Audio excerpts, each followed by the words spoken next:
Magandang gabi mga kaibigan, sa aking mga subscriber, sa aking mga silent viewer dyan. Shout out sa inyo lahat, magandang gabi. Mga kaibigan, may hawak akong 1 centavo 1933. Bago natin pag-usapan yung pictures niya, pag-usapan muna natin yung history ng 1 centavo. Pre-independence 1 centavo coin issued 1903 to 1945. No coins worth 100 of the peso were issued during the Spanish rule over the Philippines, as the 10 centimo was the smallest unit of currency of the Philippine peso fuerte 1861 to 1898. The centimo was recognized through as an accounting unit worth 1/100 of a peso. In 1897, Spain brought 5 and 10 centimos, the pesetas coin, for use in the Philippines as 1 and 2 centimos, the pesa. The first 1 centavo coin was issued under American rule in 1903. It featured an islander near volcano on the reverse with 1 centavo written on the top and Pilipinas on the bottom. The reverse featured the American coat of arms with the inscription United States of America on the top and the date on the bottom. This coin was minted until 1936. The next year, it featured a change on the reverse with a Filipino coat of arms. This second coin was minted until 1944. Independence English Series. In 1958, minting of the centavo resumed with another coat of arms. On the reverse, the inscription around the coat of arms was changed to Central Bank of the Philippines. Filipino Series. In 1967, the coin featured the Tagalog language for the first time, and its composition changed to a silver color. Its obverse featured Lapu-Lapu, a native chief of Mactan near Cebu, who fought against Spanish colonization in profile to the left. The inscription around the shield read, Republika ng Pilipinas. Ang bagong lipunan series.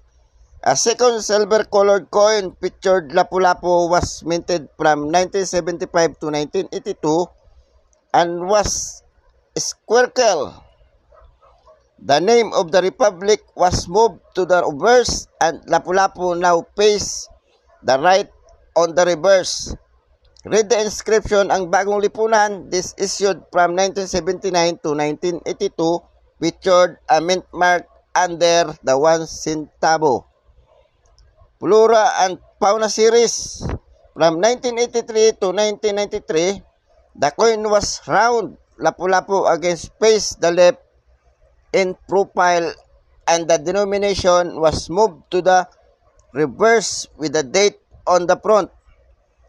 The Voluta imperialis, a species of sea snail, was also featured on the reverse. BSP coin series. From the introduction in 1995, the 1 centavo coin was minted in copper-plated steel and features no subject presented. The reverse was the 1993 logo of the Bangko Sentral ng Pilipinas, the name of the republic. The date and the denomination are all on the obverse. Of the BSP design of 1 centavo coins,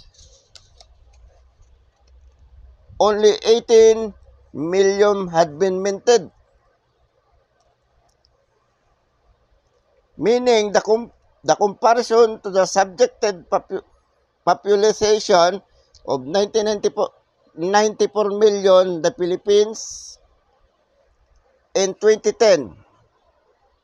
There are over 4 people to each 1 centavo coin. New generation currency. Coin series issued in 2018, the 1 centavo coin of the new generation currency coin series features the stylish representation of the Philippine flag, the 3 stars and the sun, the name of the republic, the date and denomination on the obverse. The reverse side depicts the magkano, Santo Timon, Verdugonianos, and the current logo of the Bangko Sentral ng Pilipinas. Ito na yun mga kaibigan. Ang mga series ng 1 centavo. Yan mga kaibigan, oh. Ito wala ako. Wala ako nito pa. Maghahanap ako nito. Tsaka ito wala rin akong 1 centavo nito. Ito meron akong 4. Ibig sabihin kung 94 million ang tao sa Pilipinas,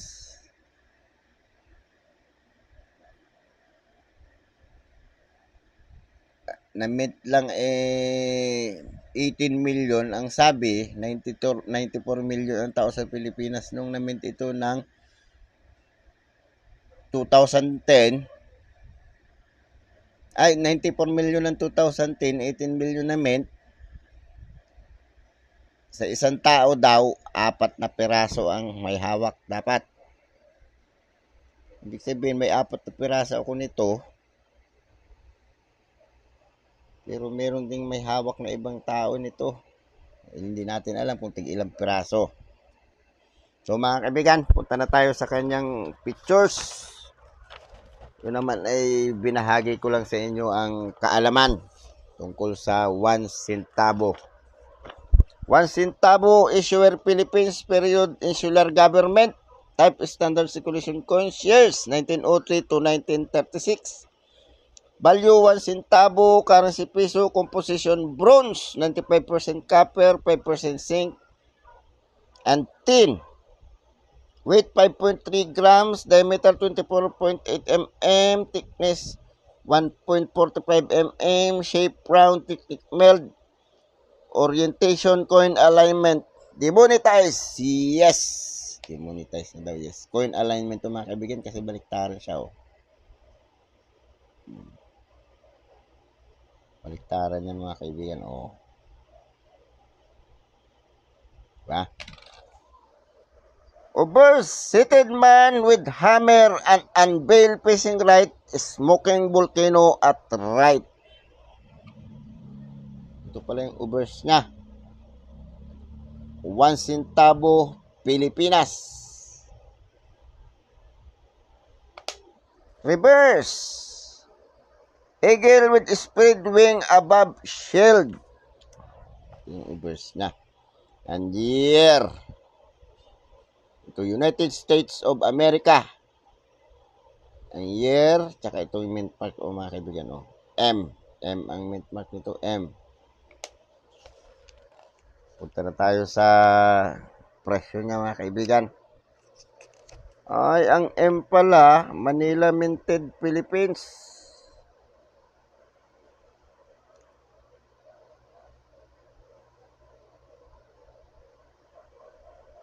Manila Mint pala to.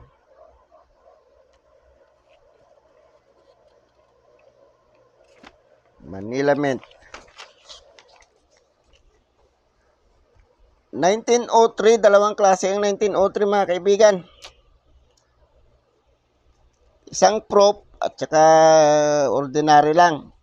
Fine 44 pesos, beer fine 170, extra fine 350, 560 ang uncirculated. Ang mahal niya. Ang 1903 na prop, 16,000 ang isa, ang uncirculated. 1904, dalawa din.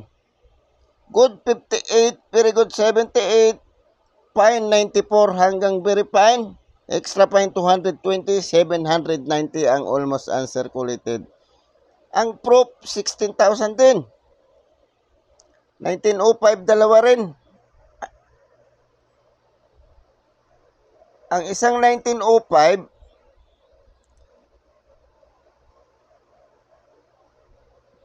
ah 1905 pala, puro proof.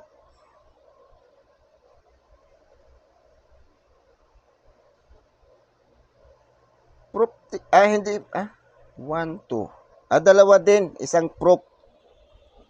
Very good, 83, fine 93, very fine 150, extra fine 190, 2,200, ang almost uncirculated. Ang uncirculated niya, 6,600. Yung isang proof, 31,000. Ang 1906, proof lang ang minute. Wala pang presyo. Walang 1907, 1908 na agad.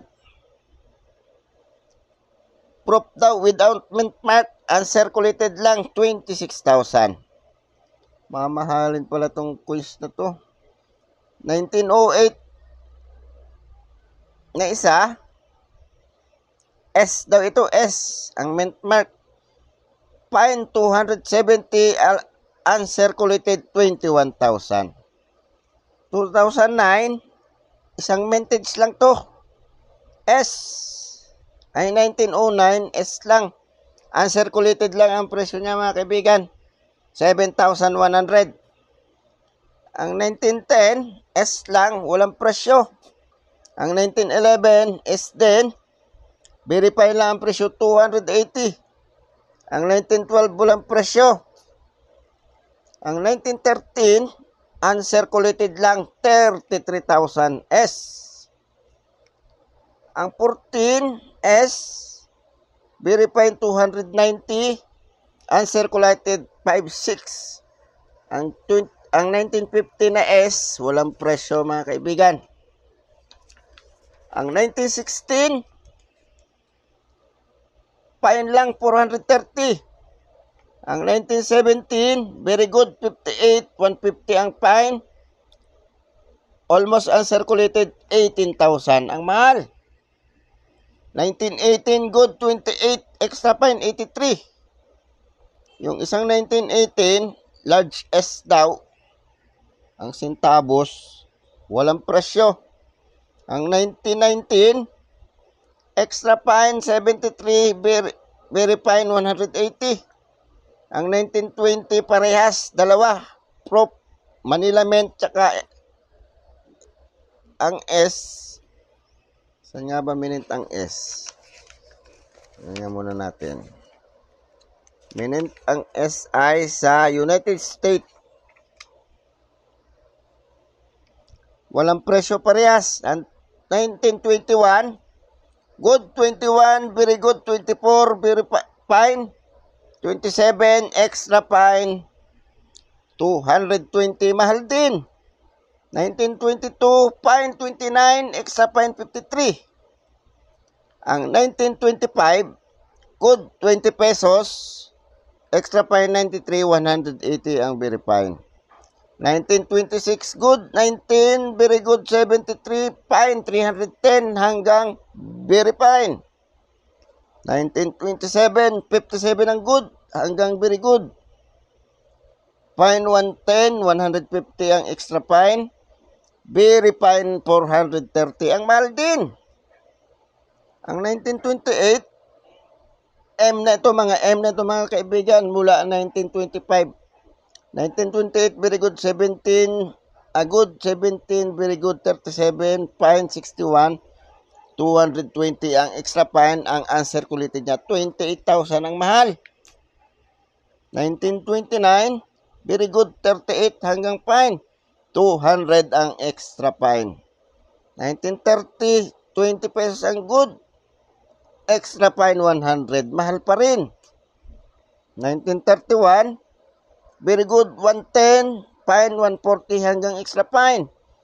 4,200 ang uncirculated, ang mahal niya. 1932, 120 ang very good. Ito ang hawak ko mga kaibigan.